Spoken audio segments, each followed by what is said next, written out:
ಎಲ್ಲರೂ ನಿಂತುಕೊಳ್ಳೋಣ. ಆರಾಧನೆಗಾಗಿ ಪ್ರಾರ್ಥನೆಗಾಗಿ ನಾವು ಸಿದ್ಧ ಮಾಡಿಕೊಳ್ಳೋಣ. ಎಲ್ಲರೂ ನಿಂತುಕೊಳ್ಳೋಣ. ನಮ್ಮ ಮನಸ್ಸು ಯೇಸುವಿಗೆ ಒಪ್ಪಿಸಿಕೊಡೋಣ. ಎಂತ ಒಳ್ಳೆ ಸಮಯದೊಳು ಯೇಸುವೇ ನಿನ್ ಬಳಿ ಬಂದೆವು. ಎಂತ ಒಳ್ಳೆ ಸಮಯದೊಳು ಯೇಸುವೇ ನಿನ್ ಬಳಿ ಬಂದೆವು. ನಿನ್ನ ಮಕ್ಕಳಾದ ನಾವು ನಿನ್ನನ್ನೇ ಆರಸಿ ಬಂದೆವು. ನಿನ್ನ ಮಕ್ಕಳಾದ ನಾವು ನಿನ್ನನ್ನೇ ಆರಸಿ ಬಂದೆವು. ನಮ್ಮ ಮೇಲೆ ದಯವಿಡು ಸ್ವಾಮಿ, ನಿನ್ನ ಕರುಣೆಯನ್ನು ತೋರಿಸು. ನಮ್ಮ ಮೇಲೆ ದಯವಿಡು ಸ್ವಾಮಿ, ನಿನ್ನ ಕರುಣೆಯನ್ನು ತೋರಿಸು. ನಿನ್ನನ್ನೇ ರಕ್ಷಕನಾಗಿ ಕಾಣಲು ಪ್ರೇರಿಸು ನಮ್ಮೆಲ್ಲರನ್ನು. ನಿನ್ನನ್ನೇ ರಕ್ಷಕನಾಗಿ ಕಾಣಲು ಪ್ರೇರಿಸು ನಮ್ಮೆಲ್ಲರನ್ನು. ಇಂಥ ಒಳ್ಳೆ ಸಮಯದೊಳು ಯೇಸುವೇ ನಿನ್ ಬಳಿ ಬಂದೆವು. ಹೌದು ಯೇಸು, ನಿನ್ನನ್ನೇ ರಕ್ಷಕನಾಗಿ ಕಾಣಬೇಕು. ಈ ಲೋಕದಲ್ಲಿ ನಿನ್ನನ್ನು ಬಿಟ್ಟರೆ ಬೇರೆ ಯಾವುದು ಬೇಡವೇ ಬೇಡ ಯೇಸುವೇ. ನೀನೇ ಬೇಕು, ನೀನೇ ಬೇಕು ಯೇಸುವೇ. ಇದನ್ನೆಲ್ಲ ಬಾಕಿಯನ್ನು ನೆರವೇರಿಸುತ್ತಾರೆ. ಆರಂಭ ಪ್ರಾರ್ಥನೆ. ದೇವರೇ, ನಿನ್ನ ಪ್ರೀತಿಯಿಂದ ತುಂಬಿರುವುದಕ್ಕಾಗಿ ಸ್ತೋತ್ರ. ನಿನ್ನ ಪ್ರಸನ್ನತೆಯಿಂದ ತುಂಬಿರುವುದಕ್ಕಾಗಿ ಸ್ತೋತ್ರ. ಯಾವ ಅಡ್ಡಿಗಳು, ಆತಂಕಗಳು, ತೊಂದರೆಗಳು ಬರಕೂಡದು ಯೇಸುವಿನ ನಾಮದಲ್ಲಿ ತಂದೆ. ಎಲ್ಲ ಕರೆಂಟ್ ಮತ್ತು ವಾತಾವರಣ ಎಲ್ಲವನ್ನೇನು ಕರೆಗೆ ಒಪ್ಪಿಸುತ್ತಾರೆ. ಯೇಸು ಕ್ರಿಸ್ತನ ಹೆಸರಿನಲ್ಲಿ ಬೇಡಿಕೊಳ್ಳುತ್ತೇನೆ ತಂದೆ. ಆಮೆನ್. ಹಾಗೆ ನಿಂತಿರುವಾಗ ಈ ಕೀರ್ತನೆ ಭಾಗವನ್ನ ಸಿಸ್ಟರ್ ನಿಖಿತ್ ಅವರು ಮುಂದೆ ಬಂದು ಓದ್ತಾರೆ. ಸರ್ ಅವರು ಓದಿದ ಮೇಲೆ ಒಂದು 10 ನಿಮಿಷ ಅದರ ಬಗ್ಗೆ ಮಾತನಾಡ್ತಾರೆ.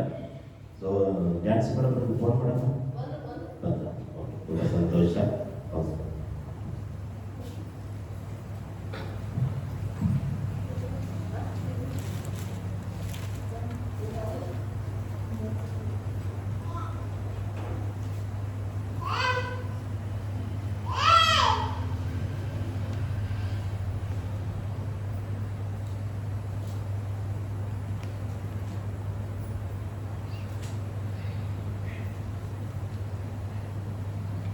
ದೇವರ ನಾಮಕ್ಕೆ ಮಹಿಮೆ ಉಂಟಾಗಲಿ. ಯಾರಾದ್ರೂ ಮುಂದೆ ಬಂದು ಕೀರ್ತನೆ 63ನೇ ಕೀರ್ತನೆ ಓದಿ. ಅದೇ ನೀವೇ ಓದಬೇಕು. ನೀವೇ ಓದಬೇಕು. ಪ್ರತಿ ವಾರ ಒಬ್ಬೊಬ್ಬರಿಗೆ ಅವಕಾಶ ಇರ್ತದೆ. ನೀವೇ ಓದಬೇಕು. ದೇವರೇ, ನೀನೇ ನನ್ನ ದೇವರು. ನಾನು ನಿನ್ನ ದರ್ಶನವನ್ನು ಕುತೂಹಲದಿಂದ ಎದುರು ನೋಡುತ್ತೇನೆ. ನೀರಿಲ್ಲದ ಒಣಗಿದ ಭೂಮಿಯಲ್ಲಿದ್ದೇನು. ನೀರಿಗಾಗಿಯೋ ಎಂಬಂತೆ ನನ್ನ ಆತ್ಮವು ನಿನಗಾಗಿ ಆತುರಗೊಳ್ಳುತ್ತದೆ. ನನ್ನ ಆತ್ಮವು ನಿನಗಾಗಿ ಆತುರಗೊಳ್ಳುತ್ತದೆ. ಶರೀರವು ಕುಂದು ಹೋಗುತ್ತದೆ. ನಿನ್ನ ಮಂದಿರದಲ್ಲಿ ನಾನು ನಿನ್ನ ಮಹತ್ತನ್ನು ಪ್ರಭಾವವನ್ನು ಕಂಡ ಪ್ರಕಾರ ಈಗಲೂ ಕಾಣಬೇಕೆಂದು ಅಪೇಕ್ಷಿಸುತ್ತೇನೆ. ನಿನ್ನ ಪ್ರೇಮಾನುಭವವು ಜೀವಕ್ಕಿಂತಲೂ ಶ್ರೇಷ್ಠ. ನನ್ನ ಬಾಯಿ ನಿನ್ನನ್ನು ಕೀರ್ತಿಸಲಿ.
ದೇವರ ನಮಗೆ ಮಹಿಮೆ ಉಂಟಾಗಲಿ.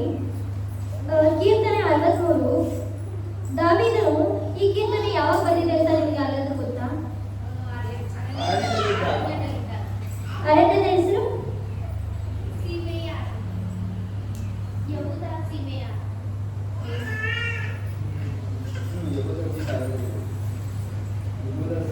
ನಿರ್ಜನ ಅರಣ್ಯ ಅಂತ ಇದೆ. ಇದು ದಾವೀದನು ರಾಜನ ಆಗಿಂತ ಮುಂಚೆ ಬರೆದಿರೋ ಕೀರ್ತನೆ ಇದು. ಅದು ದಾವೀದನು ಎಲ್ಲಿ ಅರಣ್ಯದಲ್ಲಿ ಇರಬೇಕಾದ್ರೆ ಬರೆದಿರುವಾಗ ದೇವರಲ್ಲಿ ಪ್ರಾರ್ಥನೆ, ಕೀರ್ತನೆ ಅಂದ್ರೆ ದೇವರಲ್ಲಿ ಆರಾಧನೆ ಮಾಡೋದು. ಆರಾಧನೆ ಅಂದ್ರೆ ಪ್ರಾರ್ಥನೆ ರೀತಿಯಲ್ಲಿ ಆರಾಧನೆ ಮಾಡೋದು. ಫಸ್ಟ್ನೇ ವಾಕ್ಯ ಓದ್ರಿ. ದೇವರೇ, ನನ್ನ ದೇವರೇ, ನಾನು ನಿನ್ನ ದರ್ಶನವನ್ನು ಕುತೂಹಲದಿಂದ ಎದುರು ನೋಡುತ್ತೇನೆ.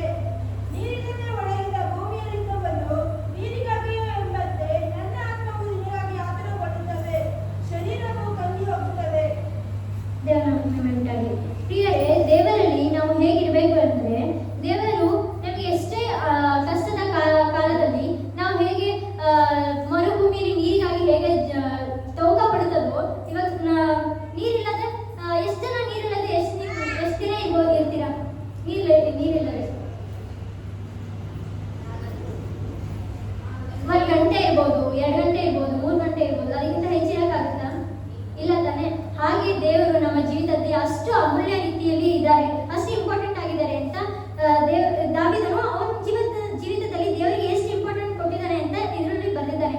ನಾವು ಕಷ್ಟ ಕಾಲದಲ್ಲಿ ಅದರಲ್ಲಿ ನಿನ್ನ ಆತ್ಮವು ನಿನಗಾಗಿ ಆತುರಗೊಳ್ಳುತ್ತದೆ, ಶರೀರವು ಕುಂದಿ ಹೋಗುತ್ತದೆ. ಶರೀರವು ಕುಂದಿ ಹೋಗುವುದು ಅಂದ್ರೆ ಹೆಂಗೆ? ಶರೀರ ಕುಂದಿ ಹೋಗುದು ಅಂದ್ರೆ ಹೆಂಗೆ? ನಾವು ಹಂಗೆ ಯುವಕರಾಗಿ ಅದೇ ಸ್ಟ್ರೆಂತ್ ಇಂದಂಗೆ ಯವನದ ಪ್ರಾಯದಲ್ಲಿ ಇರ್ತೀವಿ, ಹಂಗೆ ಇರ್ತೀವ? ಎಷ್ಟು ಕಾಲವರೆಗೂ ಇರ್ಬೋದು? ಒಂದು ಏಜ್ ತಕ್ಕನಾಗಿ ಇರ್ಬೋದು. ಅದಾದ್ಮೇಲೆ ಏನಾಗುತ್ತೆ? ನಮ್ಗೆ ಏಜ್ ಆಗುತ್ತೆ, ಬಲಹೀನತೆ ಬರುತ್ತೆ, ಕೈಗಾಲನ ನೋವಾಗುತ್ತೆ, ಆಮೇಲೆ ನಡೆಯಕ್ಕಾಗಲ್ಲ, ವಯಸ್ಸಾಗ್ತೀವಿ. ಆದ್ರೆ ನಮ್ಮ ಶರೀರದ ಎಷ್ಟೇ ಕಷ್ಟ ಕಾಲದಲ್ಲಿದ್ರೂ ದೇವರನ್ನ ಆರಾಧಿಸ್ಬೇಕು ನಾವು. ಯಾರ್ಯಾರಿಗೆ ಯೋಬನ್ ಗೊತ್ತು? ಯೋಬನ ಎಲ್ಲರಿಗೂ ಗೊತ್ತಾ? ಯೋಬನ ಜೀವಿತವನ್ನ, ಅವನ ಕಥೆಯನ್ನು ನಿಮಗೆ ಗೊತ್ತಾ? ಯಾರಿಗಾದ್ರೂ? ಅವನಿಗೆ ಎಷ್ಟೇ ಕಷ್ಟ ಕಾಲದಲ್ಲಿದ್ರು ಅವನು ಮರಣದ ಸ್ಥಿತಿ, ಅವನು ಎಲ್ಲವನ್ನು ಕಳ್ಕೊಂಡಿರ್ತಾನೆ. ಎಲ್ಲವನ್ನು ಕಳ್ಕೊಂಡಿರ್ಬೇಕಾದ್ರೆ ಅವನಿಗೆ ರೋಗ ಬರುತ್ತೆ. ಬೂದಿಯಲ್ಲಿ ಅವನು ಮೈ ಹಚ್ಕೊಂಡು ಸಾಯೋ ಅಷ್ಟು ಕಷ್ಟ ಬಂದ್ರು ಅವರ ಹೆಂಡತಿ ಹೇಳ್ತಾರೆ, ದೇವರನ್ನು ದೂಷಿಸಿ ಸಾಯಿ ನೀನು ಅಂತ. ಆದ್ರೆ ಯೋಬನು ಏನ್ ಮಾಡ್ತಾನೆ? ಯೋಬನು ದೇವರನ್ನು ದೂಷಿಸಲ್ಲ, ದೇವರನ್ನು ಕೊಂಡಾಡ್ತಾನೆ. ದೇವರೇ ನೀನನ್ನು ಸಹಾಯ ಮಾಡು ಅಂತ ಹೇಳ್ತಾರೆ. ಹಾಗೆ ನಾವು ಎಂತ ಕಷ್ಟ ಕಾಲದಲ್ಲಿ ಇದ್ರು ದೇವರಲ್ಲಿ ನಾವು ಹೆಂಗೆ ಅಂದ್ರೆ ದೇವರಿಗೆ ದೂಷಣೆ ಮಾಡುವಂತ ಕಾರ್ಯ ಮಾಡಬಾರ್ದು. ದೇವರಿಗೆ ನನಗೆ ಇದನ್ನು ಕೊಟ್ಟಿಲ್ಲ, ದೇವರೇ ನನಗೆ ಇದನ್ನು ಕೊಟ್ಟಿಲ್ಲ. ಎಷ್ಟೋ ಜನಗಳು ಆಚೆ ಲೋಕದ ರೀತಿಯಲ್ಲಿ ನೋಡ್ಬೇಕಾದ್ರೆ ಎಷ್ಟೋ ಜನಗಳಿಗೆ ನಡೆಯಕ್ಕೆ ಕಾಲಿರೋದಿಲ್ಲ, ಒಬ್ಬೊಬ್ಬರಿಗೆ ಕೈ ಇರೋದಿಲ್ಲ. ಎಷ್ಟೋ ಜನರು ಅನಾರೋಗ್ಯದಲ್ಲಿ ಬೆಡ್ ಮೇಲೆ ಮಲಗಿರ್ತಾರೆ, ವರ್ಷಗಟ್ಟಲೆ ಮಲಗಿರ್ತಾರೆ. ಆದ್ರೆ ದೇವರು ನಮಗೆ ಏನ್ ಕೊಟ್ಟಿದ್ದಾರೆ? ದೇವರು ನಮಗೆ ಈ ದಿನದಲ್ಲಿ ಬಲ ಕೊಟ್ಟಿದ್ದಾರೆ, ಆರೋಗ್ಯ ಕೊಟ್ಟಿದ್ದಾರೆ. ದೇವರು ನಮ್ಮ ಕಾಲಿನ ನಿಂತ್ಕೊಂಡಾಗೆ ನಮಗೆ ಕಾಲಿಗೆ ಶಕ್ತಿ ಕೊಟ್ಟಿದ್ದಾರೆ, ಕೈಗೆ ಶಕ್ತಿ ಕೊಟ್ಟಿದ್ದಾರೆ. ನಾವು ಏನ್ ಕೆಲಸ ಬೇಕಾದ್ರೂ ಮಾಡ್ಬೋದು. ಅದು ದೇವರ ಕಾರ್ಯದಲ್ಲಿ ನಾವು ಇಷ್ಟೆಲ್ಲ ದೇವರು ನಮಗೆ ಊಹಿಸಲಾಗದಷ್ಟು ಆಶೀರ್ವಾದ ಮಾಡಿರುವಾಗ ದೇವರಲ್ಲಿ ಏನಕ್ಕೆ ಮುಂದೆ ಹೋಗ್ತೀವಿ? ಒಂದು ಕಾರ್ಯಕ್ಕೋಸ್ಕರ ನಾವು ದೇವರಲ್ಲಿ ಬೇಡುವಾಗ ಆ ಕಾರ್ಯ ನಮಗೆ ಸಿಗಲ್ಲ. ಓಕೆ, ಸಿಗಲ್ಲ ಅಂದ್ಮೇಲೆ ನಾವು ಸುಮ್ಮನೆ ಇರಬಾರ್ದು. ಆ ಕಾರ್ಯಕ್ಕೋಸ್ಕರ ಪ್ರಾರ್ಥನೆ ಮಾಡ್ತಿರ್ಬೇಕು, ದೇವರಲ್ಲಿ ಆರಾಧನೆ ಮಾಡ್ತಿರ್ಬೇಕು. ಮತ್ತೆ ಹಿಂದಿನ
ಈ ಭಾನುವಾರದಂದು ದೇವರಿಗೆ ಪರಿಪೂರ್ಣ ಎಲ್ಲ ಚಿಂತೆಯನ್ನು ಮರೆತು ದೇವರಿಗೋಸ್ಕರ ದೇವರ ಸನ್ನಿಧಾನದಲ್ಲಿ ಕಾಣಲ್ಪಡೋಣ ಪ್ರಿಯರೇ.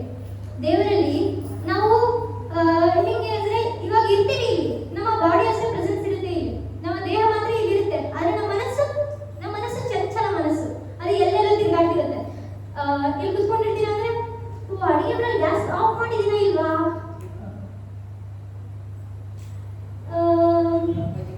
ಗಾಡಿ ಎಲ್ಲ ಹೋಗಿತ್ತು, ಇವಾಗ ಬಸ್ ಬರೋ ಟೈಮಿಂಗ್ ಆಯ್ತು, ಮುಗಿದ ಯಾವಾಗ, ಮನೆಗೆ ಹೋಗೋದು ಯಾವಾಗ, ಮನೇಲಿ ಏನೋ ಕೆಲಸ ಇದೆ ಅದೇ ಹೋಗಿ ಮಾಡಿದ ಯಾವಾಗ. ಪ್ರಿಯರೇ, ಅದನ್ನೆಲ್ಲ ಚಿಂತನೆ ಮಾಡಬೇಡಿ.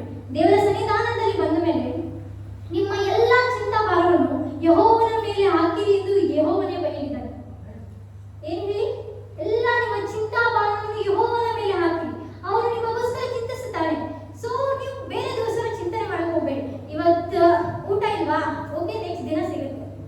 ಇವಾಗ ಹಾಕೋಬೇಕು ಬಟ್ಟೆ ಇಲ್ವಾ, ನೆಕ್ಸ್ಟ್ ದಿನ ಸಿಗುತ್ತೆ. ಆದ್ರೆ ದೇವರಲ್ಲಿ ನಂಬಿಕೆಯಿಂದ ಕೃತಜ್ಞತೆಯಿಂದ ಇರೋಣ, ಕಾಣಕ್ಪಡೋಣ. ಆಮೇಲೆ 5ನೇ ವಾಕ್ಯ ಓದ್ರಿ. ದುಷ್ಟ ಭೋಜನದಿಂದಲೂ ಎಂಬಂತೆ ನನ್ನ ಮನಸ್ಸು ಸಂತುಷ್ಟವಾಗಿರುವುದು, ನನ್ನ ಬಾಯಿ ಉತ್ಸಾಹಧ್ವನಿ ಮಾಡುತ್ತಾ ನಿನ್ನನ್ನು ಕೊಂಡಾಡುವುದು. ಆಮೇಲೆ ಈ ವಾಕ್ಯವನ್ನು ಯಾರ್ಯಾರು ನಂಬ್ತೀರಾ? ನಂಬಿಕೆಯಲ್ಲಿ ಮುಂದೆ ಹೋಗಬೇಡಿ ಪ್ರಿಯರೇ, ನಂಬಿಕೆಯಲ್ಲಿ ಇರೋಣ. ನಮ್ಮ ದೇವರು ಮುಷ್ಟಾನ್ನ ಭೋಜನದಿಂದಲೂ, ಮುಷ್ಟಾನ್ನ ಭೋಜನ ಅಂದ್ರೆ ಏನು ಗೊತ್ತಾ ನಿಮ್ಗೆ? ಏನು ಹೇಳ್ತೀರಾ ಯಾರಾದ್ರೂ? ಮುಷ್ಟಾನ್ನ ಭೋಜನ ಅಂದ್ರೆ ಏನು? ರಾಜರು ಅರಸರು ತಿನ್ನುವ ಭೋಜನ ಹೆಂಗಿರುತ್ತೆ? ಅರಸರು ತಿನ್ನೋ ಭೋಜನ ನಮ್ಮ ತರ ನಮ್ಮ ಮನೆಯಲ್ಲಿ ನಾರ್ಮಲ್ ಚಪಾತಿ ಪಲ್ಯ ಹೆಂಗಿರುತ್ತಾ? ಹೆಂಗಿರುತ್ತೆ? ಒಳ್ಳೆ ಔತಣ, ಒಳ್ಳೆ ಶ್ರೇಷ್ಠವಾದ ಆಹಾರಗಳಿಂದ, ಅದು ಒಂದಲ್ಲ ಎರಡಲ್ಲ ಡಿಶಸ್, ಮೂರ್ನಾಲ್ಕಲ್ಲ ಸಾರಿ, ಒಂದು 5-10 ಡಿಶಸ್ ಮಾಡಿ ಇಟ್ಟಿರ್ತಾರೆ. ಹೆಂಗೆ? ಚಿಕನ್ ಬಿರಿಯಾನಿ ಆಗಲಿ, ಚಿಕನ್ ಕಬಾಬ್ ಆಗಲಿ, ಹೆಂಗೆ ಎಲ್ಲ ಹೆಂಗೆ ತಿಂತೀರಾ ಹಂಗೆ ಮುಷ್ಟಾನ್ನ ಭೋಜನದಿಂದ. ನಾನು ಹೇಳ್ತಿರೋದು ದೈಹಿಕವಾದ ಭೋಜನ ಬಗ್ಗೆ ಅಲ್ಲ ಪ್ರಿಯರೇ, ದೈಹಿಕವಾದ ಭೋಜನ ಬಗ್ಗೆ ಅಲ್ಲ, ದೇವರ ಆತ್ಮಿಕವಾದ ಭೋಜನ ಬಗ್ಗೆ ಹೇಳ್ತಿದ್ದೀನಿ ನಾನು. ಮುಷ್ಟಾನ್ನ ಭೋಜನದಿಂದ ನಮ್ಮನ್ನು ತುಂಬಿಸುತ್ತಾನೆ, ನಮಗೆ ತೃಪ್ತಪಡಿಸುತ್ತಾನೆ. ಆಮೇಲೆ 6ನೇ ವಾಕ್ಯ. ನಾನು ಹಾಸಿಗೆಯ ಮೇಲಿದ್ದುಕೊಂಡು ನಿನ್ನನ್ನು ಸ್ಮರಿಸುವಾಗ ರಾತ್ರಿಯ ಜಾವಗಳಲ್ಲಿಯೂ ನಿನ್ನನ್ನು ಧ್ಯಾನಿಸುತ್ತಿರುವೆನು. ಆಮೇಲೆ ಈ ವಾಕ್ಯನ ಎಲ್ಲರೂ ಒಂದೇ ಸತಿ ಓದ್ರಿ.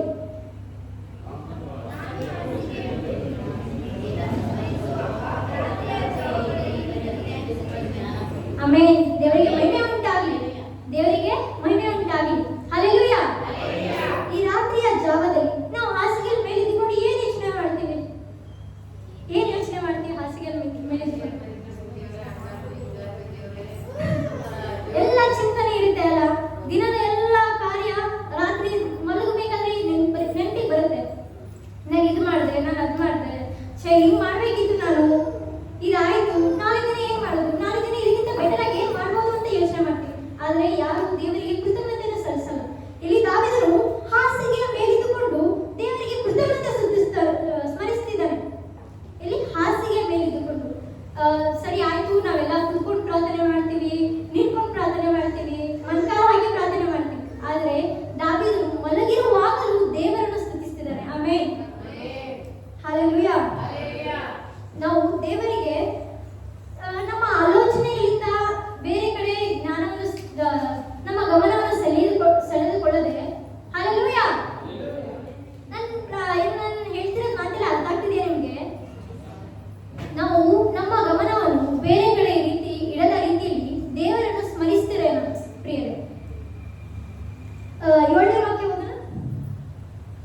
ನೀನು ನನಗೆ ಸಹಾಯಕನಾಗಿದ್ದೀಯಲ್ಲ, ನಿನ್ನ ರೆಕ್ಕೆಗಳ ಮರೆಯಲ್ಲಿ ಸುರಕ್ಷಿತನಾಗಿದ್ದುಕೊಂಡು ಆನಂದ ಘೋಷ ಮಾಡುತ್ತಿರುವೆನು. 8ನೇ ಓದಿ. ನನ್ನ ಆತ್ಮವು ನಿನ್ನನ್ನು ಅಂಟಿಕೊಂಡು ಹಿಂಬಾಲಿಸುತ್ತಿರುವುದು, ನಿನ್ನ ಬಲವೇ ನನಗೆ ಆಧಾರವಾಗಿರುವುದು. ಯಾವಾಗ ರಾತ್ರಿ ಜಾವಗಳಲ್ಲಿ ದೇವರನ್ನು ಧ್ಯಾನಿಸುವಾಗ, ರಾತ್ರಿ ಜಾವದಲ್ಲಿ ದೇವರನ್ನು ಧ್ಯಾನಿಸುವಾಗ ದೇವರು ನಮಗೆ ರೆಕ್ಕೆಯ ರೀತಿಯಲ್ಲಿ ನಮ್ಮನ್ನು ಮರೆಮಾಚಿ, ಕೋಳಿ ಎಲ್ಲರಿಗೂ ಗೊತ್ತಲ್ಲ, ಹಿಂಗ್ ಮಳೆ ಬರ್ತಿದ್ರೆ ಮೇಲೆ ಹದ್ದೆಲ್ಲ ಓಡಾಡ್ತಿದ್ರೆ ಕೋಳಿ ಹೆಂಗ್ ಮಾಡುತ್ತೆ ಅದನ್ನ ಮರಿಗಳನ್ನ? ಎಷ್ಟು ಅದು ನೋಡೋಕೆ ಖುಷಿ ಆಗುತ್ತೆ ಅಲ್ಲ, ಮರಿ ರೆಕ್ಕೆಯಲ್ಲಿ ಹಿಂಗ್ ಮರಿ ಮಾಡ್ಕೊಂಡು ಅದ್ರೊಳಗೆ ಎಲ್ಲಾ ಮರಿಗಳು ಇರ್ಬೇಕಾದ್ರೆ, ಹಾಗೆ ದೇವರು ನಮಗೆ ಅದು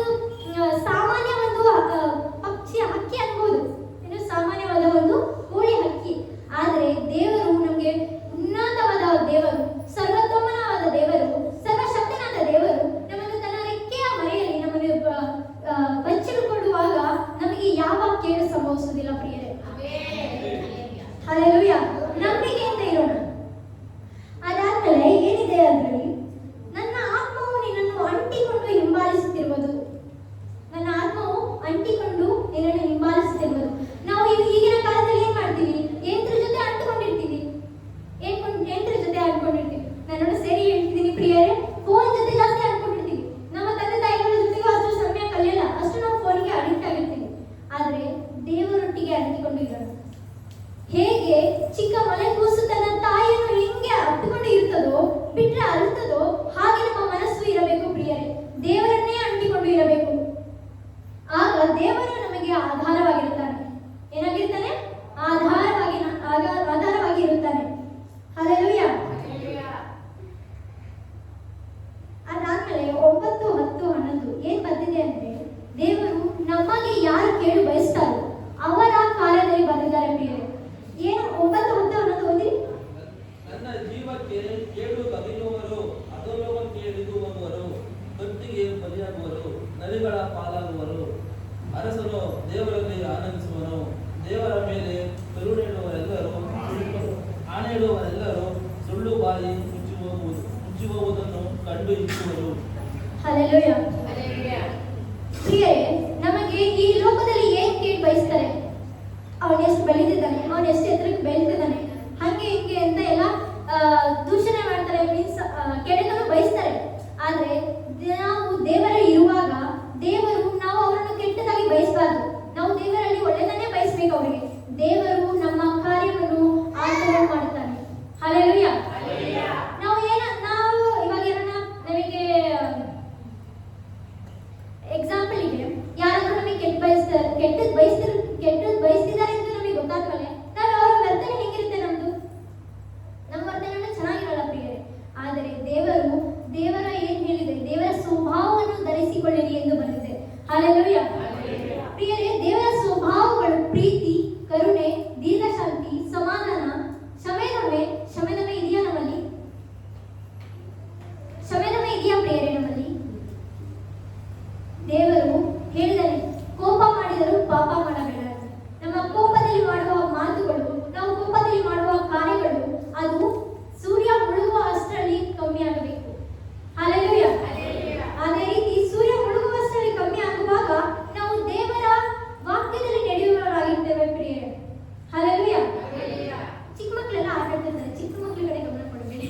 ನಾನು ಹೇಳ್ತಿದ್ದೀನಿ, ನನ್ನ ಕಡೆ ಗಮನ ಕೊಡಿ. ಹಲ್ಲೆಲೂಯಾ. ಅದಾದ್ಮೇಲೆ ದೇವರ ಮೇಲೆ ಆಣೆ ಇಡಕ್ಕೆ ಹೋಗ್ಬೇಡಿ ಪ್ರಿಯರು. ನೀವು ಏನೇ ಮಾಡಿದ್ರು, ಏನೇ ಕಾರ್ಯ ನಿಮ್ಮ ಸತ್ಯತೆಯನ್ನು ಪ್ರೂವ್ ಮಾಡಕ್ಕಾದ್ರೂ ದೇವರ ಮೇಲೆ ಆಣೆ ಇಡಕ್ಕೆ ಹೋಗ್ಬೇಡಿ ಪ್ರಿಯರು. ಯಾಕಂದ್ರೆ ಅದು ಎಷ್ಟು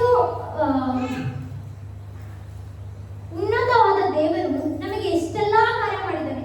ಒಂದ್ ಚಿಕ್ಕ ತಪ್ಪಿಗೋಸ್ಕರ, ಒಂದ್ ಚಿಕ್ಕ ಸತ್ಯಕ್ಕೋಸ್ಕರ ನಾವು ದೇವರನ್ನು ಕೆಳಗಿನ ಸ್ಥಾನಕ್ಕೆ ತರಬಾರದು ಪ್ರಿಯರು.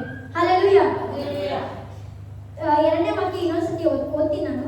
ನಿನ್ನ ಮಂದಿರದಲ್ಲಿ ನಾನು ನಿನ್ನ ಮಹತ್ತನ್ನು ಪ್ರಭಾವವನ್ನು ಕಂಡ ಪ್ರಕಾರ ಈಗಲೂ ಕಾಣಬೇಕೆಂದು ಅಪೇಕ್ಷಿಸುತ್ತೇನೆ. ನಾವು ದೇವರ ಮಹತ್ತನ್ನು ಪ್ರಭಾವವನ್ನು ನಾವು ಹೇಗೆ ಕಂಡುಕೊಳ್ತೀವಿ?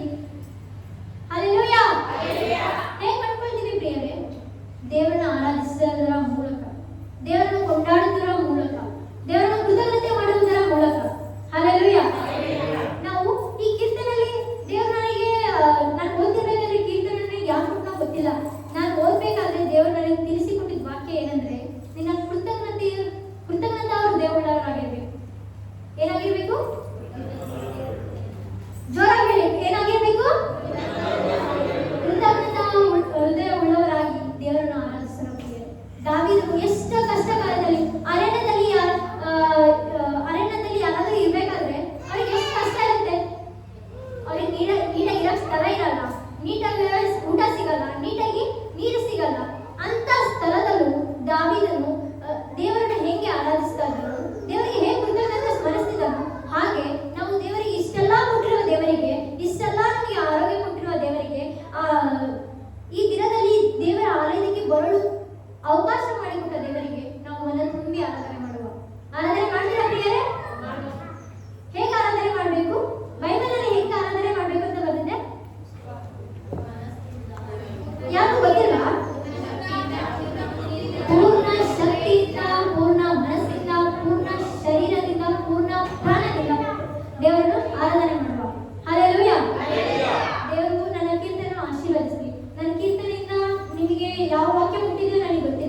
ಆದರೆ ನಾನು ಹೇಳುವ ವಾಕ್ಯದಲ್ಲಿ ನಿಮ್ಮ ಮನಸ್ಸಲ್ಲಿ ಮಾತಾಡುವಂತೆ ದೇವರು ಕಾರ್ಯ ಮಾಡ್ಕೊಂಡು ಬೇಡ್ಕೊಳ್ತಾರೆ. ಹಾಲೆಲೂಯ. ಈ ಕೀರ್ತನೆಯಲ್ಲಿ ಪ್ರಾರ್ಥನೆ ಮಾಡೋಣ. ಹಾಲೆಲೂಯ, ಹಾಲೆಲೂಯ, ಸ್ತೋತ್ರ, ಸ್ತೋತ್ರ, ಸ್ತೋತ್ರ. ಎಸ್ಯ, ಹೌದು ಸ್ವಾಮಿ ರಾಜುವೆ, ನನ್ನ ತೊಂದರೆ ಬಾಯ ಕೀರ್ತನೆ ರಾಜುವೆ, ನಿನಗೆ ರಾಜುವೆ, ನಾನು ಹೇಳುವ ಕೀರ್ತನೆಯಲ್ಲಿ ರಾಜುವೆ, ಅಮೇಟ ರಾಜುವೆ, ಸ್ತೋತ್ರ. ಎಸ್ಯ, ನಿನ್ನ ಜನರಿಗೆ ರಾಜುವೆ, ಅಮೇಟ ರಾಜು, ನಿನ್ನ ಆತ್ಮಗಳಿಗೆ ರಾಜುವೆ, ಆ ವಾಕ್ಯವನ್ನು ರಾಜ್ಯ ಮುಟ್ಟುವಂತೆ ರಾಜುವೆ ಸಹಾಯ ಮಾಡಿಕೊಂಡು ಸ್ತೋತ್ರ. ಎಸ್ಯ, ಈ ಕೀರ್ತನೆ ಮಹಿಮೆ ಒಂದು ರಾಜುವೆ, ಎಲ್ಲ ನಿನಗೆ ಒಪ್ಪಿಸ್ತಾ, ಎಲ್ಲವನ್ನು ಸ್ಮರಿಸಿ ನಿನ್ನನ್ನು ಆರಾಧನೆ ಮಾಡುವಂತೆ ಸಹಾಯ ಮಾಡು. ಎಸ್ಯ, ಎಲ್ಲ ನಿನಗೆ ಒಪ್ಪಿಸ್ತಾ, ಎಲ್ಲ ಸ್ತುತಿಗಳ ಕುಂಬಿಸುತ್ತಾ ನಜರೇತಿನ ಯೇಸು ಕ್ರಿಸ್ತ ನಾಮದಲ್ಲಿ ಬಿಡೋಣ ಪರಮತಂದೆ. ಆಮೆನ್. ಯೇಸುವಿಗೆ ಸ್ತೋತ್ರವಾಗಲಿ. ಕೀರ್ತನೆ ಭಾಗದಿಂದ ದೇವರು ನಮ್ಮ ಜೊತೆ ಗುಡಾರ್ಥಗಳನ್ನ ರಹಸ್ಯಗಳನ್ನ ತಿಳಿಯಪಡಿಸಲಿಕ್ಕಾಗಿ ದೇವರಿಗೆ ಸ್ತೋತ್ರ. ಮುಂದಿನ ಭಾನುವಾರ ನಮ್ಮ ರಾಕೇಶ್ ಅವರು ಕೀರ್ತನೆ ಭಾಗವನ್ನು ತೆಗೆದುಕೊಳ್ಳುತ್ತಾರೆ. ಸೊ ಈಗಿನಿಂದಲೇ ನೀವು ರೆಡಿ ಆಗಬೇಕು. ರಾಕೇಶ್ ಬ್ರದರ್ ರೆಡಿ ಆಗಬೇಕು. ಸೊ ಹಾಗೆ ಒಂದೊಂದು ವಾರ ಒಬ್ಬೊಬ್ಬರು ನೀವೆಲ್ಲರೂ ಏನಾಗಬೇಕಂದ್ರೆ ಅಭ್ಯಾಸವನ್ನ ತರಬೇತಿಯನ್ನು ಹೊಂದ್ಕೋಬೇಕು ಎಂಬುದಾಗಿ ನಾನು ತಮ್ಮಲ್ಲಿ ಕೇಳ್ಕೊಳ್ತೀನಿ. ಎಲ್ಲರೂ ಕೂಡ ಮಾತಾಡಬೇಕು. ಅವ್ರು ಒಬ್ಬರೇ ಅಂತಲ್ಲ, ಗೌಡಸ್ಥರು ಮಾತ್ರ ಅಲ್ಲ, ಇಲ್ಲಿ ಕುಳಿತಿರೋ ಪ್ರತಿಯೊಬ್ಬರು ಕೂಡ 5 ರಿಂದ 10 ನಿಮಿಷ ಮಾತಾಡಿದ್ರೆ ದೇವರು ನಿಮ್ಮ ನಾಳಿಗೆಯಿಂದ ನೀವು ಏನು ಅರಿಕೆ ಮಾಡ್ತೀರೋ ದೇವರು ನಿಮ್ಮನ್ನು ಏನು ಮಾಡ್ತಾನೆ, ಆಶೀರ್ವದಿಸ್ತಾನೆ, ಬಲಪಡಿಸ್ತಾನೆ. ಅಲ್ಲರಿಯ ಆರಾಧನೆಗಾಗಿ ನಾವು ಸಿದ್ಧರಾಗೋಣ. ಸಿಸ್ಟರ್ ನಾಗಮಣಿ ಸಿಸ್ಟರ್ ಅವರು, ಮತ್ತೆ ಮೇಘನಾ ಸಿಸ್ಟರ್ ಅವರು, ಮತ್ತೆ ಶಿವಾನಿ ಸಿಸ್ಟರ್ ಅವರು ಮುಂದೆ ಬರ್ತಾರೆ. ಅವರು 4 ಹಾಡು ಆರಾಧನೆಯನ್ನ ನಮ್ಮನ್ನು ಮಧ್ಯದಲ್ಲಿ ನಡೆಸ್ತಾರೆ. ಆಮೇಲೆ ನಾನು ಬಂದು ಒಂದು 10 ನಿಮಿಷ ಪ್ರಾರ್ಥನೆಯಲ್ಲಿ ನಾನು ನಡೆಸ್ತೇನೆ. ಮುಂದೆ ಬನ್ನಿ. ಸೊ ಆ ಕಡೆ ಈ ಕಡೆ ಯಾರು ಎದ್ದು ಹೋಗ್ಬೇಡಿ ದಯಮಾಡಿ. ನಿಮಗೆ ಕೊಟ್ಟಿರುವ ಈ ಒಂದು ಅರ್ಧ ತಾಸು ದೇವರಿಗೆ ಬಿಟ್ಟು ಕೊಡ್ರಿ. ಸೊ ಮಕ್ಕಳು ಆಟ ಆಡ್ತಿರ್ತಾರೆ, ಅವರು ಅಲ್ಲಿಗೆ ಬಿಟ್ಟು ಬಿಡ್ರಿ. ಅವ್ರ ಜೊತೆ ನಿಮ್ಮ ಗಮನವನ್ನ ಕೊಡಬೇಡ್ರಿ. ಸೊ ನೀವೇ ಮರೆತು ದೇವರನ್ನ ಆರಾಧನೆ ಮಾಡಬೇಕಾಗಿ ತಮ್ಮಲ್ಲಿ ನಾನು ಕೇಳಿಕೊಳ್ತೇನೆ. ದೇವರಿಗೆ ಸ್ತೋತ್ರವಾಗಲಿ.